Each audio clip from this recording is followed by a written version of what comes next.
हरिओम। श्री गुरुभ्यो नमः। स्वागत है आप सभी का आज के इस व्याख्यान में।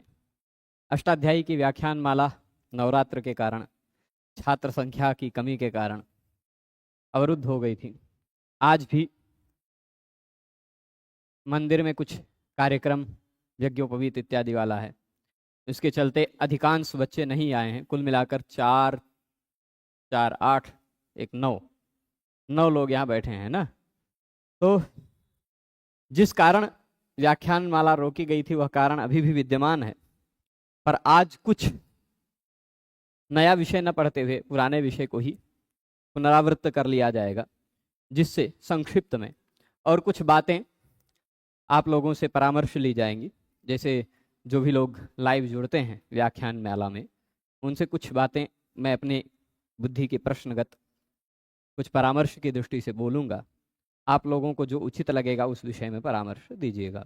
वैसे मैंने कुछ सोचा ही है, पर अपनी भी बुद्धि बताऊंगा और लोगों की भी, क्योंकि कोई क्रिया करने से पहले उस पर लोगों का विचार जानना आवश्यक होता है। तो हम लोगों ने देखा था बहुगण वतु दति संख्या। ये अष्टाध्यायी का 23वां सूत्र है। 23वां, कुल 22 सूत्र इससे पहले हम लोगों ने पढ़ लिए हैं। 22 सूत्र। ये बहुगण वतु डति संख्या, इस सूत्र में मुख्य बात इतनी ही है कि बहु शब्द, गण शब्द, वतु प्रत्यय लगकर बने हुए शब्द तथा डति प्रत्यय लगकर बने हुए शब्द को व्याकरण की भाषा में संख्या कहा जाता है। अच्छा, लौकिक जो संख्या हैं 1, 2, 3, 4 इत्यादि, वो संख्याएं तो व्याकरण की भाषा में संख्या हैं ही, पर लौकिक से अतिरिक्त भी ऐसे कुछ शब्द हैं जो लौकिक व्यवहार में संख्या शब्द से उनका व्यवहार नहीं होता, संख्या नहीं कहा जाता, परंतु व्याकरण में उनको संख्या कहा जा सकता है, क्योंकि बहुत सारे ऐसे नियम हैं जो संख्या पर तो लगते हैं, साथ ही साथ कुछ और शब्दों पर भी लग जाते हैं। तो ऐसे शब्दों की संख्या संज्ञा ही रख दी भगवान पाणिनि ने। तो ऐसे कुल शब्द कितने हैं? तो बहु शब्द, गण शब्द, वतु प्रत्यय लगकर बने हुए कुछ शब्द, यावान, तावान, एतावान, और फिर उसके बाद इयत, इयान, ये 4 शब्द हैं। कियत, कियान, है ना। किमिदम्भ्याम वोघः, कियत, इयत, यत, तत्, एतत्, किम, इदम, इन शब्दों से 5 वतु प्रत्यय लगते हैं।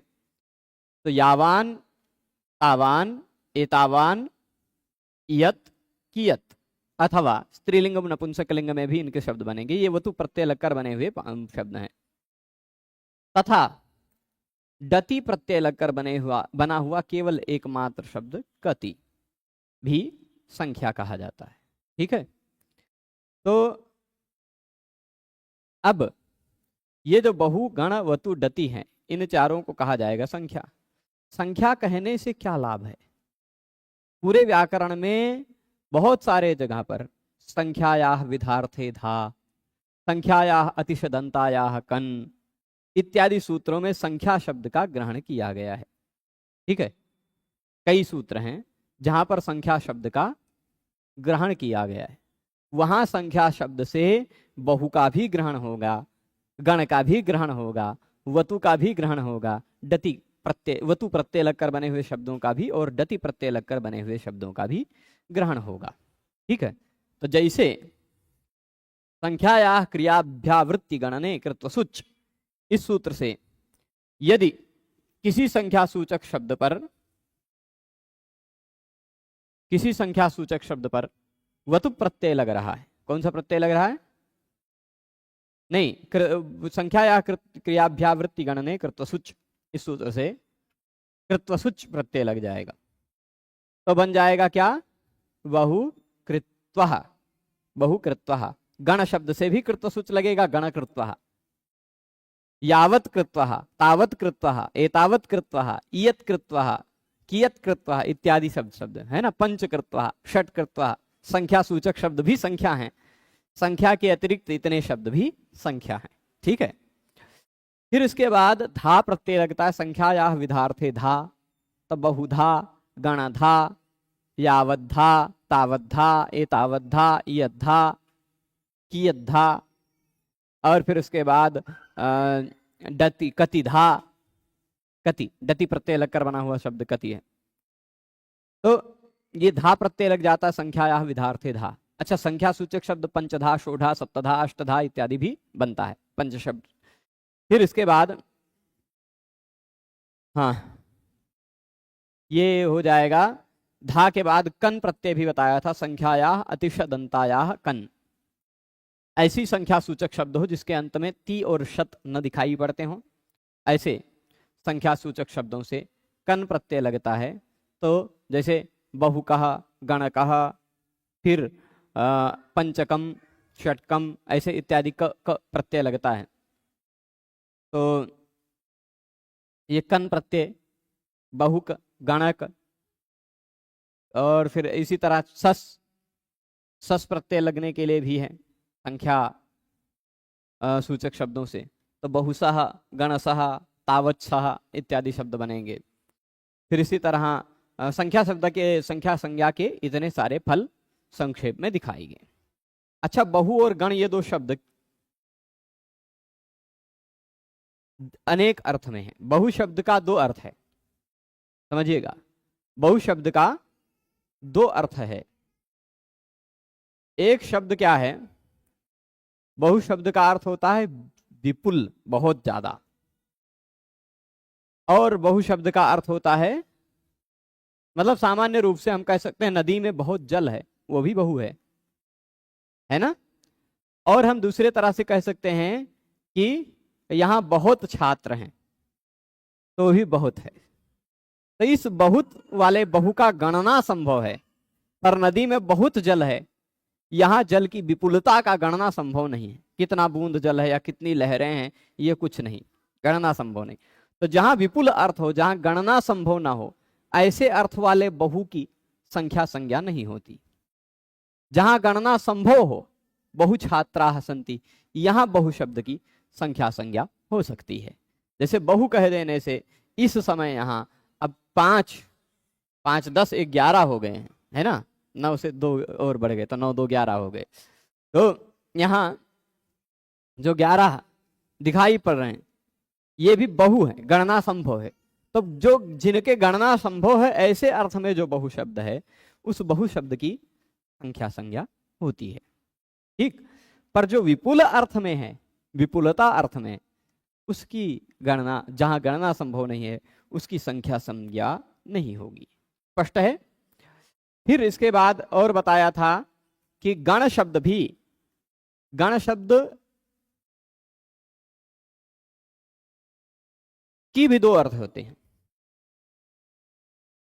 जो गण का मतलब होता है टीम, सामान्यतः इंग्लिश अंग्रेजी में टीम कहते हैं, समूह, संघ इत्यादि पर्यायवाची शब्द है गण के। तो उस अर्थ में भी गण है, उस गण को भी। और दूसरा एक गण और है जिसकी गणना की जाती है। जैसे क्या है, गण, गणना हो रही है ना, गणना में भी गण शब्द है ये। तो गण शब्द यदि टीम अर्थ में है तो उसकी संख्या संज्ञा नहीं है, ठीक। लेकिन गण कृत्वा, गणना करके, ये गणना अर्थ वाला जो है, संख्या अर्थ वाला जो है, उसकी संख्या संज्ञा होगी। ये बात हमने जानी थी। फिर यहां एक और भी बात आया था यहां पर, भूर्यादि नाम निवृत्त्यर्थम संख्या संज्ञा विधीयते। भूर्यादि नाम निवृत्त्यर्थम संख्या संज्ञा विधीयते। भूरी इत्यादि जो शब्द हैं, भूरी, भूरी का भी अर्थ होता है बहुत ज्यादा। तो उसी अर्थ में, जैसे जिस अर्थ में भूरी कहते हैं, भूरी भूरी धन्यवाद, बहु बहु धन्यवाद, ऐसे बोलते हैं ना, तो भूरी भी उसी लगभग पर्याय सूचक शब्द है बहु का। तो बहु की बहु और की संख्या संज्ञा की जा रही है, उससे यह सिद्ध होता है कि भूरी की संख्या संज्ञा नहीं होगी, ठीक। तो भूरी आदि नाम निवृत्त्यर्थम, भूरी इत्यादियों की निवृत्ति के लिए संख्या संज्ञा विधीयते, संख्या संज्ञा का विधान किया गया है। ये बात यहां बताई थी। अब एक बात जहां से हम लोगों को पढ़ना आगे बाकी था, कुछ बातें बता देते हैं, कुछ विस्तार से कल भी बताएंगे, क्योंकि कल से छात्र आना शुरू कर देंगे। आज तो आज हमने सोचा था नवरात्र की रामनवमी तक ही ये नवरात्र का अवकाश रहेगा, लेकिन आज यज्ञोपवीत कार्यक्रम मंदिर में रखा गया है, और पर उसमें जिन बच्चों का यज्ञोपवीत नहीं हो रहा है वो लोग तो आ सकते थे, पर है मठीय व्यवस्था ऐसी कि सब लोग स्वेच्छाचारी हैं। ठीक है, तो चलेगा क्या? हाँ, सामान्य दिनों में नहीं। मतलब मैंने यहाँ मैं पढ़ाने आया तो मैंने अब तक समझ लीजिए अगस्त, पिछले अगस्त से लगा हूँ। पिछले अगस्त मतलब पिछले पिछले अगस्त, अगस्त 2023, तब से अब तक पढ़ाते पढ़ाते कुछ अनुभव ऐसे हुए कि भाई मंदिर, मठ, आश्रम इत्यादि की व्यवस्था में रह करके निर्बाध रूप से अध्ययन अध्यापन नहीं हो सकता। उसमें बाधा आती ही रहेगी, आती ही रहेंगी। साल भर में दो नहीं 3 बार कम से कम आएगी। हाँ हाँ, तो मतलब यही है। अब कैसी इच्छा है, भगवान की इच्छा है, छात्रों की इच्छा है, मठीय व्यवस्था के व्यवस्थापकों की इच्छा है, या जो संचालन करने वाले हैं उन लोगों की इच्छा है, वो भगवान जाने। परंतु यह अनावश्यक है। मैं जब तक मन से संतुष्ट होकर कि अब बच्चे तैयार हो रहे हैं, लगातार चल रहा है व्याख्यान, तब तक पता चल रहा है नवरात्र शुरू। फिर यहाँ से तो छुट्टी मिली, जब तक फिर से शुरू हुआ उस तरह से, तब तक पता चला कुछ दिन बाद श्रावण आ जाएगा। झूला महोत्सव, तो झूला महोत्सव 15 दिन, तो झूला महोत्सव जून में छुट्टी में सब लोग चले जाएंगे। फिर उसके बाद ये दीपावली महोत्सव आएगा, तो उसमें भी चले जाएंगे। ऐसे मतलब वर्ष में 3-4 बार अवश्य अनिवार्य रूप से बाधा आती है, और सरकारी सेवा में रहने पर वो भी बाधा उत्पन्न करती ही रहती है। कभी कहीं यूनिवर्सिटी भेज दिया, कभी कहीं कुछ और कार्य। तो ये दोनों व्यवस्था छोड़ करके ही शुद्ध रूप से पढ़ाई हो सकती है। ये दोनों व्यवस्थाओं को यदि हटा दिया जाए तभी व्यवस्थित रूप से पढ़ाई हो सकती है। और उस विषय में आप लोग भी विचार करें कि क्या किया जा सकता है कि ये व्यवस्थाएं न रहें। ये व्यवस्थाएं न रहें मतलब अभी समझ लीजिए कि 1 साल लगेगा, ऐसी व्यवस्था की कल्पना चल रही है, हो जाएगा। तो मतलब सरकारी तंत्र से कोई मतलब न रहे और न मठीय तंत्र से कोई मतलब रहे, तो ही कोई एक आचार्य शुद्ध रूप से अध्ययन अध्यापन की व्यवस्था चला सकता है, नहीं तो नहीं चला सकता। क्योंकि कोई कितना भी समर्पण से आप अध्ययन अध्यापन करिए, कुछ ना कुछ आता रहेगा विघ्न। तो मुझे एक दिन पढ़ाने को नहीं मिलता, मैं एक दिन नहीं पढ़ाता हूं तो बहुत असंतोष होता है कि दिन बेकार चला गया। मतलब ये समझ लीजिए कि मैं वर्तमान में, अच्छा कुछ लोगों को नंबर मिल जाता है तो फोन चालू कर देते हैं, पता नहीं। हाँ, तो ये समझ लीजिए कि मैं, जैसे एक दिन बीत सकता है बेकार में, वैसे 10,000 दिन भी बीत सकता है। तो न बीते इसलिए कुछ ना कुछ पढ़ना चाहता हूं, लेकिन सामने छात्र, जो छोटे छोटे छात्र दिखाई पड़ते हैं, उनके लगता है कि उनके पास मोबाइल भी नहीं है, पता नहीं किस घर के हैं, कैसे पढ़ेंगे। ये कहाँ से आ गए भैया? अष्टाध्यायी जी अपने आप प्रकट हो रहे हैं, अभी बताएंगे। तो मतलब यह मन में संकल्प है कि जो एक स्वतंत्र रूप से मुझे विकल्प मिला था मध्य प्रदेश में, परंतु उस विकल्प को मैंने अस्वीकार कर दिया था आज से 3-4 साल पहले, कि आप आ जाइए यहाँ, कोई सरकारी हस्तक्षेप नहीं रहेगा, कोई मठीय हस्तक्षेप नहीं रहेगा, आप स्वतंत्र रूप से संचालन कीजिए। तो परंतु उस समय क्या है, लगे थे कि सरकारी सेवा में आ जाएंगे तो अच्छा रहेगा, अच्छा रहेगा। पता नहीं था कि सरकारी सेवा कितनी बेकार है। तो चलेगा, पर हम लोग ऐसी व्यवस्था की कल्पना कर रहे हैं। आप लोग भी अपने समाज में ऐसे छात्रों को देखें, ऐसे छात्रों को प्रेरित करें जो मेरे पास केवल पढ़ने आना चाहते हो, डिग्री के लिए नहीं। क्योंकि भविष्य में मैं डिग्री नहीं बांटूंगा, मैं जानकारी बांटूंगा। इस डिग्री वाले सिस्टम से पूरी तरह हटने वाला हूँ। ठीक है, यही छोटी सी एक घोषणा थी। वो कैसे होगा भगवान के ऊपर छोड़ रहा हूँ, भगवान चाहे जैसे करेंगे। ठीक है, तो अच्छा, आप लोगों के पास भी जो लोग देखते हैं वो लोग अधिकतम लोगों तक पहुंचाइएगा कि कुछ विचार आए कि क्या, कौन सी ऐसी पद्धति का आश्रय लेकर क्या किया जा सकता है कि इन सब पूरे तंत्र से हटा जाए। मेरे मन में जो संकल्प है, अपनी एक छोटी सी जमीन है, अभी तो छोटी सी है, भगवान चाहेंगे भविष्य में बड़ी सी भी हो जाएगी। तो उसी छोटी सी अपनी जमीन पर जब व्यवस्था होगी तो कुछ छोटा मोटा बना लिया जाएगा और वहीं बैठ के पढ़ाया जाएगा। और वहां पर जो लोग आएंगे, जितने भी लोग आए, पहले शर्त यह रहेगी कि वो व्यक्ति मठीय व्यवस्था से न जुड़े, किसी मठ में न रहे, नियमित रूप से पढ़ने आए, किसी मठ से न जुड़े। क्योंकि मठ और मंदिरों में ऐसे उत्सव आते हैं कि जो उत्सव मेरा मन पूरी तरह से हट चुका है, मैं बहुत ज़्यादा उससे व्यथित। वो मठ मंदिर में न रहें, किराए पे कमरा लेकर रहें। चाहे हमारा जब और विस्तार से बनेगा तो हम अपने यहाँ व्यवस्था भी देंगे। तो आप भी तो दे रहे हैं ना किराया, तो नियमित रूप से न पढ़ रहे हों, है ना। ऐसे 10,000 छात्रों से वो 10 छात्र बेहतर हैं जो क्रमशः पंक्तिशः पढ़ते हैं। तो इसलिए वो 10,000 को भविष्य में तैयार कर पाएंगे।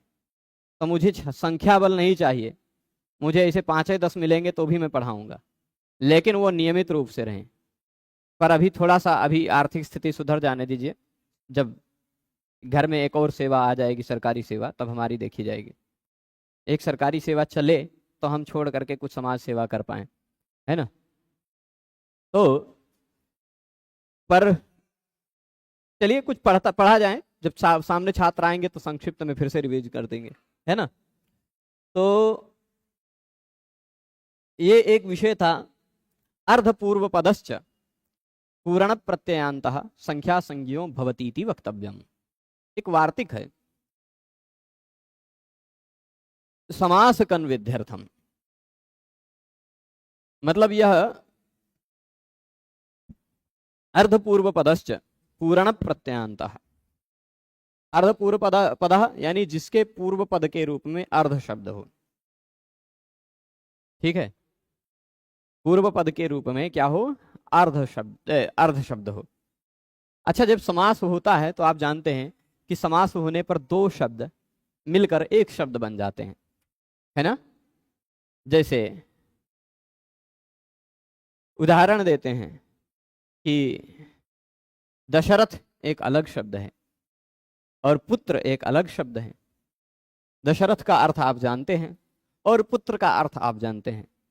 ये दोनों शब्द जुड़ करके एक शब्द बन गए, दशरथ पुत्र। तो उसका अर्थ एक अलग हो गया। देखिए, पुत्र का अर्थ कोई भी हो सकता है, अपने पिता का सभी पुत्र हैं। वैसे दशरथ शब्द का अर्थ वो व्यक्ति हो गए।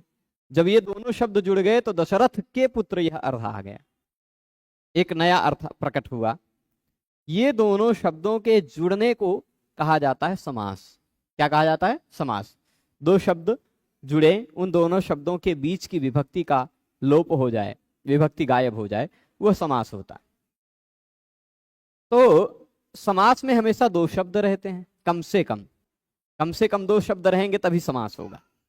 एक शब्द का समास संभव ही नहीं है।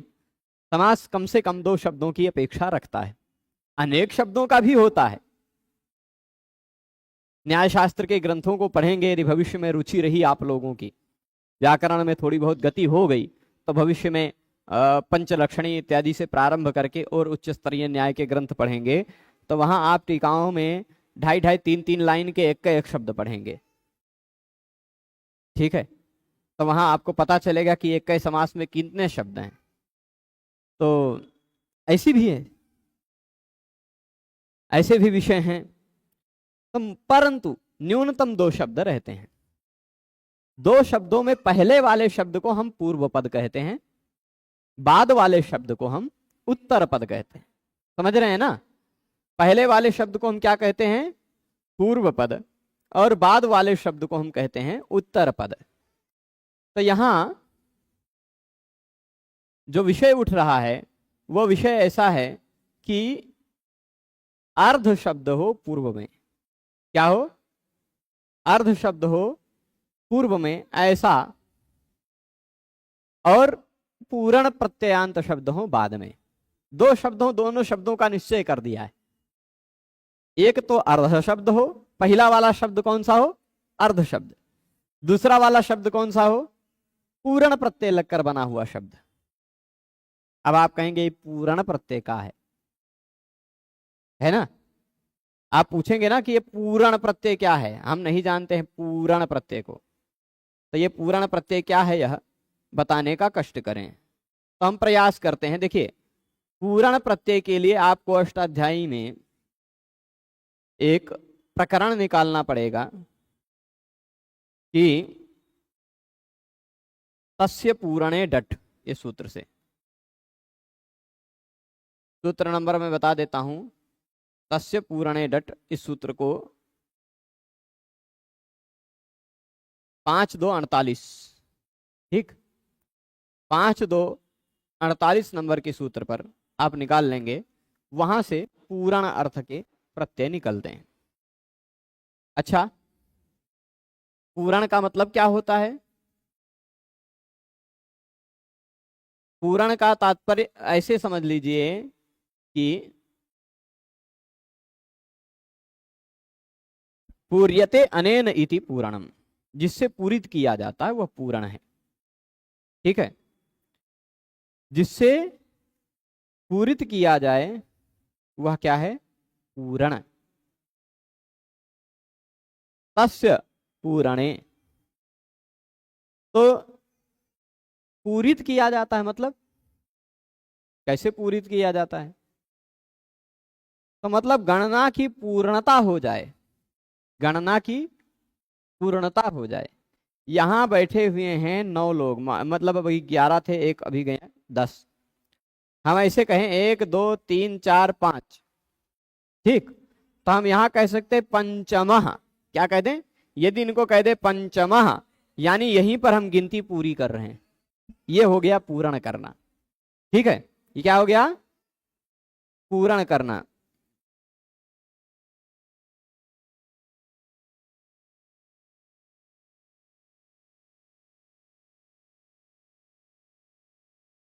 ठीक है,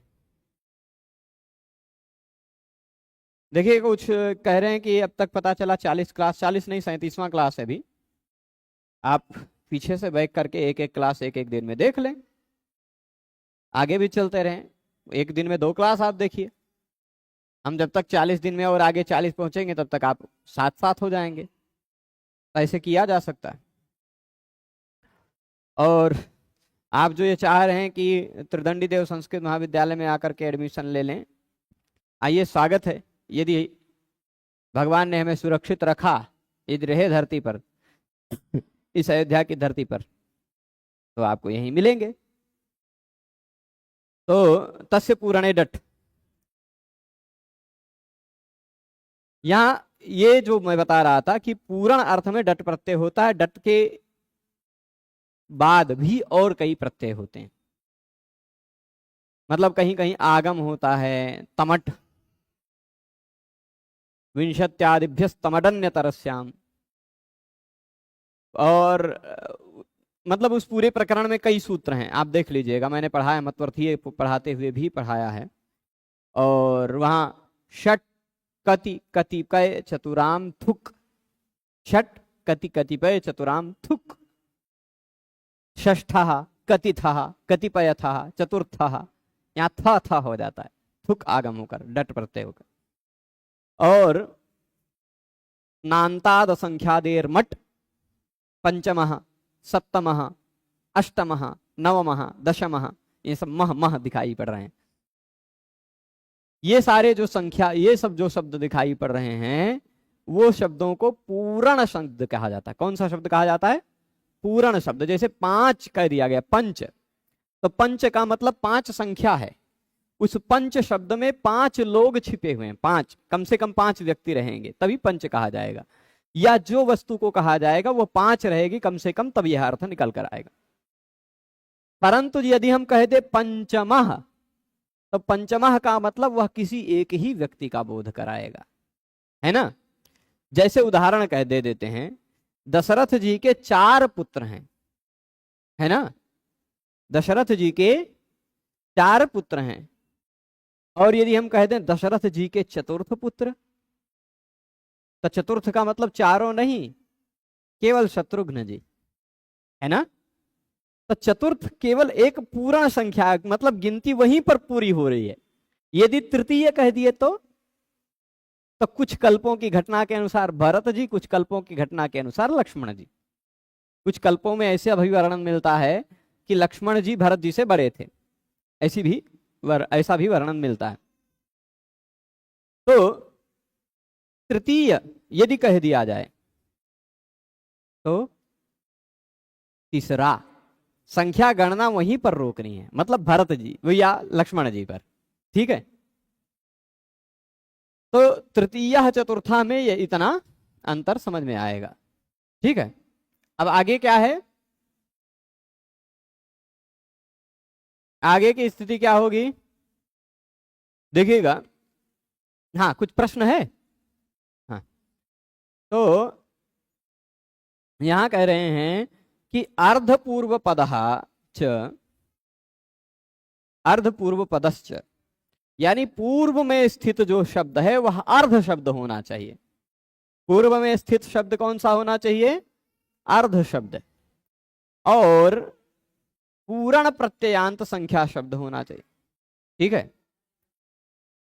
दूसरा वाला शब्द कौन सा हो, पूर्ण प्रत्यय लगकर बना हुआ संख्या शब्द। द्वितीय, तृतीय, चतुर्था, पंचमः, षष्ठः, सप्तमः, अष्टमः, नवमः, दशमः, एकादशः, द्वादशः, त्रयोदशः, चतुर्दशः, पंचदशः, षोडशः, सप्तदशः, अष्टादशः, नवदशः, विंशः, एकविंशः इत्यादि, ठीक है।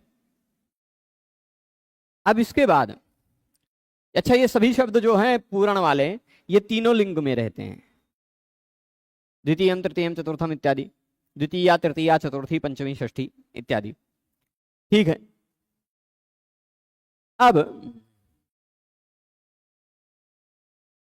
यहां क्या है, डट प्रत्यय लगा, और डट प्रत्यय के बाद और बहुत सारे आगम, द्वेस्तीय, त्रेह संप्रसारणम च इत्यादि भी सूत्र हैं। द्वि से तीय प्रत्यय लगता है, त्रि से भी तीय प्रत्यय लगता है, साथ ही साथ संप्रसारण भी होता है, ठीक है।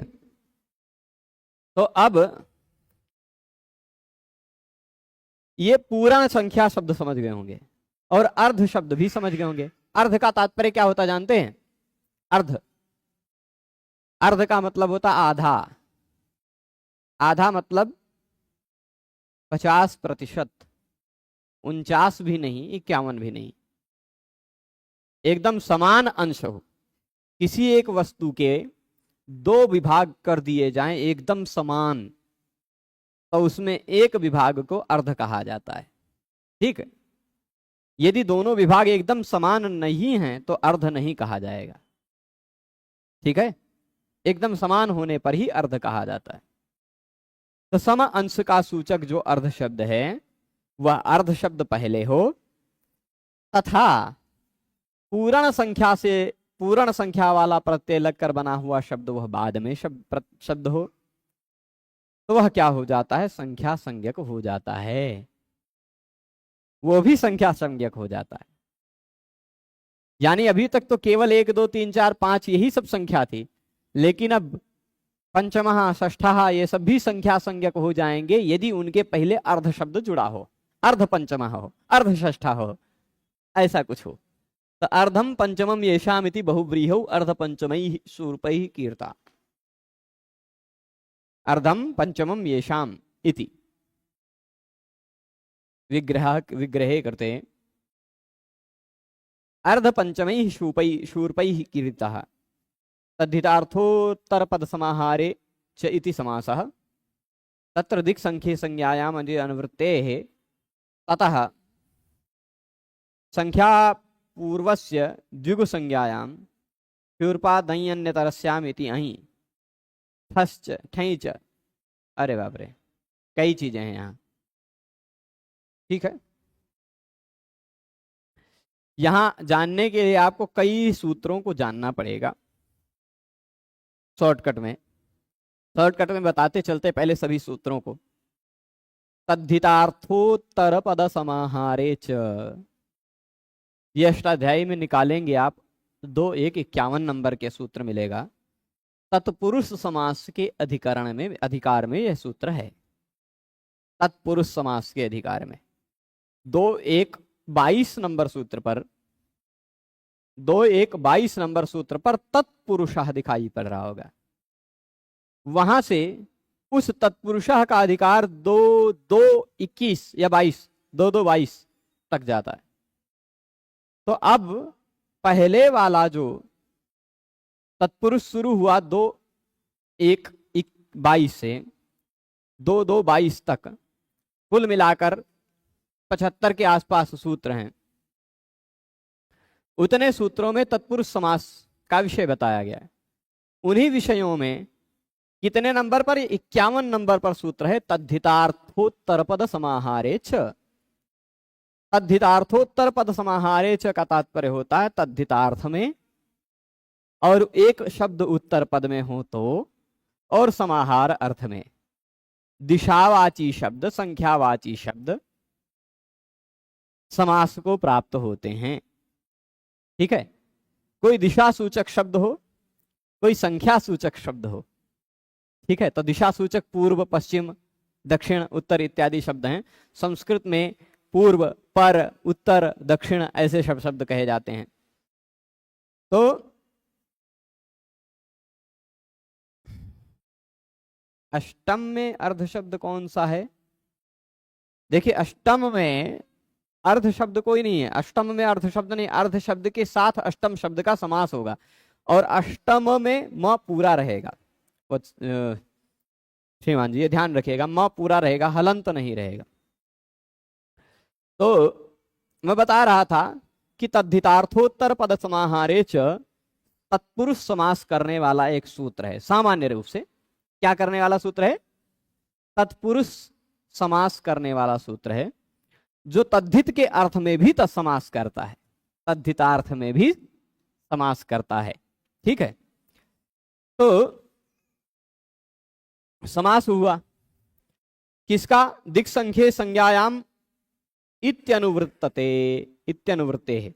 अच्छा, तद्धितार्थोत्तर पद समाहारे च का नंबर देखिएगा ध्यान से, 2-1-51 और उससे तुरंत पहले सूत्र है 2-1-50। तो जो दो वाक्य एक साथ कहा जाता है यदि अष्टाध्यायी में, तो पिछले वाक्य से अगला वाक्य संबंध वाला होता है। तो 2-1-50 पर यदि कहा गया दिक् संख्ये संज्ञायाम, कहा गया यहीं कहीं कहा दो दिक् संख्ये संज्ञायाम, ये 2-1-50 पर कहा गया। और तद्धितार्थोत्तर पद समाहारे च, ये 2-1-51 पर कहा गया। तो 2-1-50 और 2-1-51 दोनों सूत्र एक ही विषय के तो रहेंगे, एक ही प्रसंग पर आए हुए हैं तो एक ही विषय के रहेंगे। दिक् संख्ये संज्ञायाम ने कहा दिशावाची शब्द और संख्यावाची शब्द का किसी भी सुबंत के साथ समास हो जाता है। संज्ञा अर्थ में ही संज्ञा होना चाहिए, है ना। जैसे पूर्वेषु काम समी, एक ऐसा उदाहरण दिया है।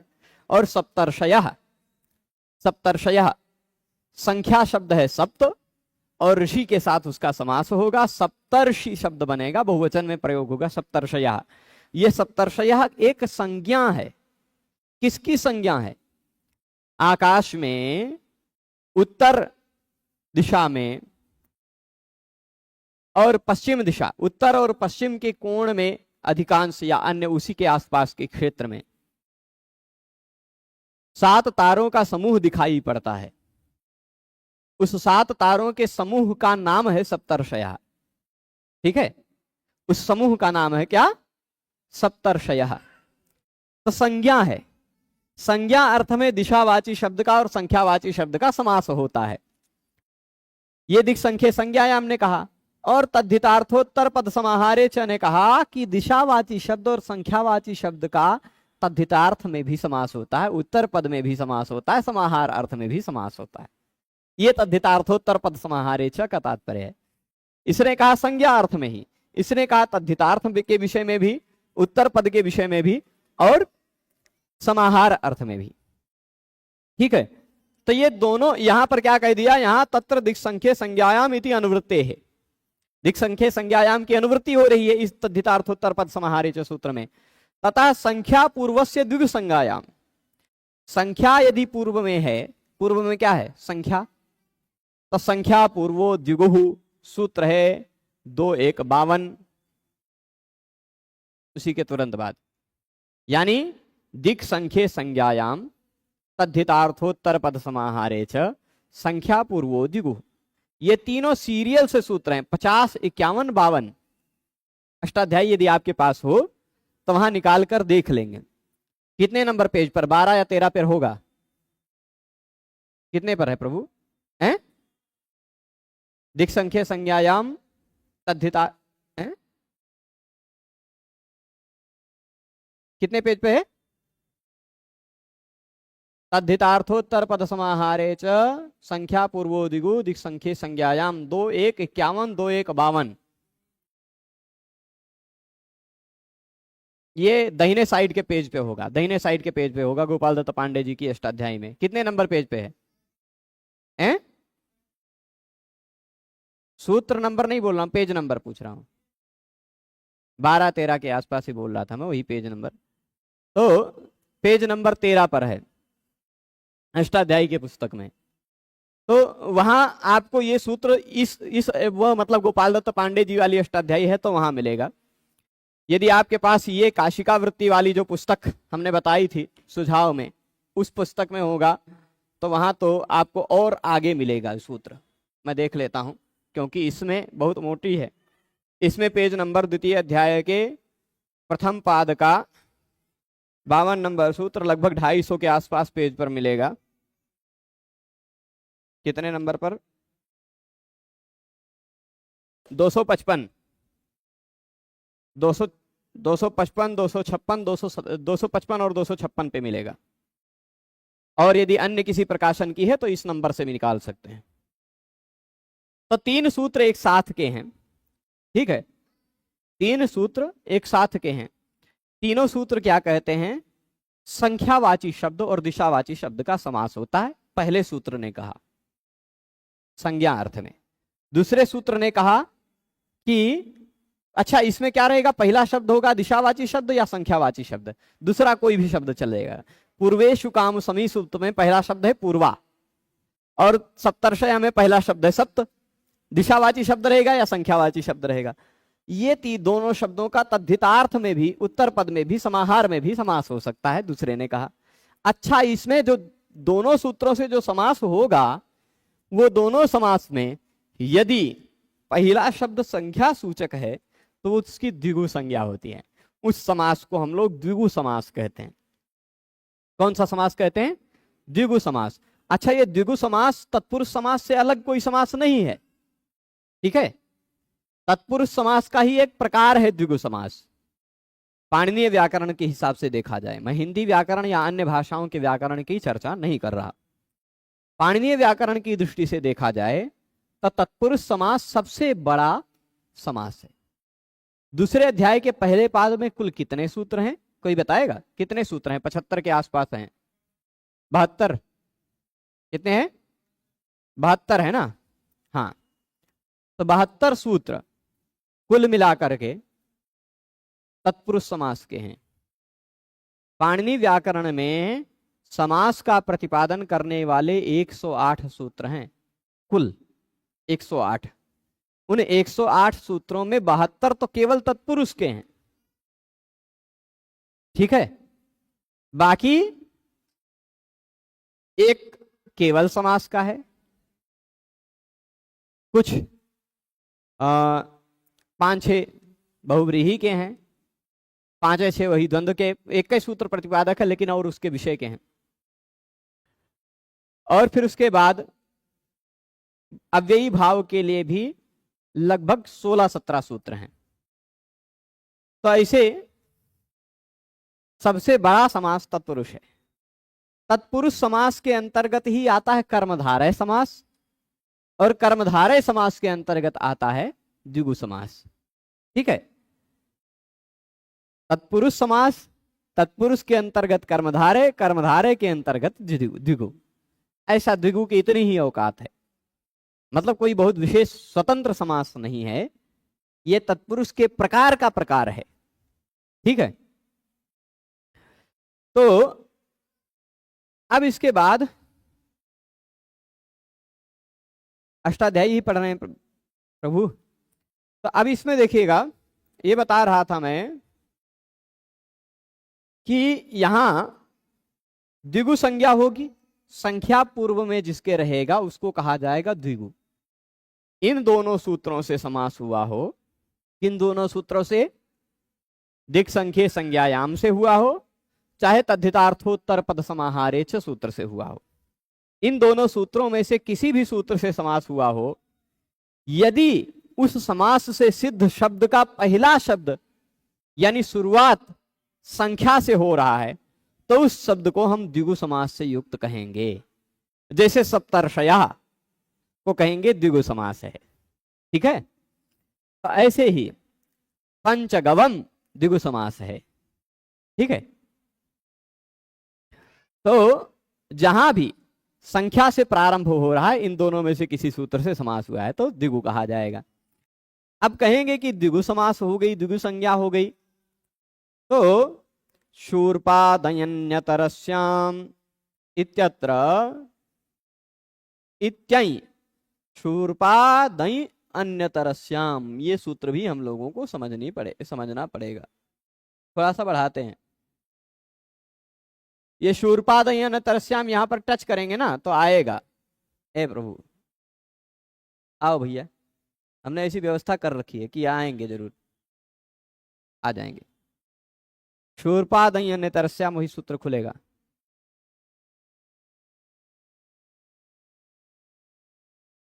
तो प्रकट हो रहा।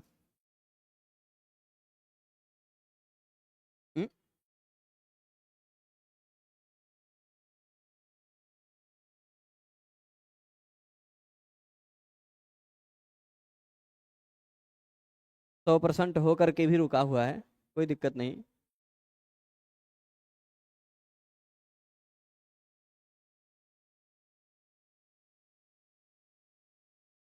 शूर्प शूर्पादय नतरस्याम जो सूत्र है ना, मैं यहां निकाल लेता हूं क्योंकि इसमें इस डब्बे में बहुत स्लो खुलता है।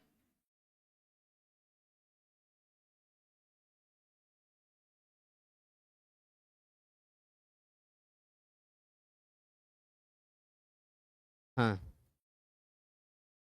शूर्प शब्द से, कौन से शब्द से? शूर्प शब्द से आर्ही अर्थ में विकल्प से आई प्रत्यय होता है। ठीक है। शूर्पात आई अन्यतरस्याम, शूर्पात आई अन्यतरस्याम, इस सूत्र से चलिए ये प्रकट नहीं हो रहे हैं, थोड़ा सा इसमें इंटरनेट शायद नहीं कनेक्ट हो, संभव है, कोई दिक्कत नहीं, हम लोग यहीं रहते हैं इस पर ही। इससे आई प्रत्यय हो गया, और विकल्प से आई प्रत्यय भी होता है, ठई प्रत्यय भी होता है। जब आई नहीं होता है शूर्पादय अन्यतरस्याम सूत्र के प्रसंग में, तो आपको प्रागवतेश ठई, प्रागवतेश ठई, इस सूत्र से ठई प्रत्यय, तो आई और ठई ये दो प्रत्यय होते हैं। ठीक है। आई ठई च अध्यर्ध पूर्व द्विगोर लुग संज्ञायाम इति लुक, तो अर्ध पंचम का शब्द बन जाएगा। ठीक है। अब अर्ध पंचम का कैसे बनेगा, पूरी प्रक्रिया कैसी है? संख्या प्रदेशा संख्या वंशेन इत्येवम् आदयः, संख्या के प्रदेश जो है ना, संख्या संज्ञा का निरूपण करने के लिए भगवान पाणिनि ने कई प्रदेश बताए हैं, कई सूत्रों में संख्या शब्द का ग्रहण किया है। वो संख्या वंशेन, और वंश सूचक शब्द का संख्या के साथ समास होता है, और फिर उसके बाद संख्या या अतिशदंता या कन, संख्या या विधार्थे धा इत्यादि सूत्रों में संख्या शब्द का उन्होंने साफ साफ ग्रहण किया है। ठीक है। अब एक व्यक्ति कह रहे हैं कि आश्रम में बात किया है कि आश्रम में हम आपके सामने पढ़ना चाहते हैं, मगर क्लास मैनेज कैसे करें समझ नहीं आ रहा है। 2 बार देखिए, घर पे ही बैठ के पढ़िए, क्या जरूरी है आश्रम में रहना। आश्रम के लिए तो मैं छोड़ ही रहा हूँ कि आश्रम की व्यवस्थाओं से न रहें तो ही ज़्यादा ठीक है, तभी आप अच्छे से पढ़ पाएंगे, है ना। तो कक्षाओं को आप घर पे बैठ के देखें, 2 बार देखें। कक्षाओं को देखते समय विशेष बात ये रखें कि जैसे ये जो नोटिफिकेशन इत्यादि आ जाते हैं या ना आए, इन सब नोटिफिकेशन को बंद कर दीजिए, कॉल बंद कर लीजिए, कक्षा को डाउनलोड करके रख लीजिए, फ्लाइट मोड में लगा करके तब देखिए, तो आप एकाग्र होकर देख पाएंगे और फिर आपको कठिनाई नहीं होगी, समझ में आएगा। कोई विषय नहीं समझ में आता उसका कारण यह होता है आप एकाग्र नहीं होते हैं, ठीक है। तो यहाँ पर जो आकर पढ़ना चाहता है वो आ सकता है, स्वागत है। अभी संभवतः अप्रैल मई में प्रवेश होगा कुछ छात्रों का, लेकिन मैं स्वयं कब तक रहूंगा ये मैं कह नहीं सकता, ठीक है। तो हाँ, मैं कब तक रहूंगा, जब तक रहूंगा तब तक पढ़ाता रहूंगा, ये है। यदि आपको धरती पर अरुण पांडे विद्यमान है तो पढ़ाते हुए मिलेंगे, कहीं भी विद्यमान है पूरी पृथ्वी पर, ठीक है। नहीं, सेटअप भगवान हमारा बना देंगे सब, अरे कोई दिक्कत नहीं। तो आज आज विषय को यहीं रोका जाता है, कल से सब छात्रों को बोल दीजिएगा। अब आज आज जो लोग नहीं आए हैं किसी कारणवश, कल से बता दीजिएगा कि सब अनिवार्य रूप से आए, और अभी थोड़ा सा श्रीमद् वाल्मीकि रामायण का अगला अध्याय देख लिया जाए और कहानी जहाँ चल रही थी वहां से आगे बढ़ाया जाए थोड़ा सा, ठीक। तो सभी लोग पूरे व्याख्यान में जुड़े रहे उसके लिए बहुत बहुत धन्यवाद। नमो नमः।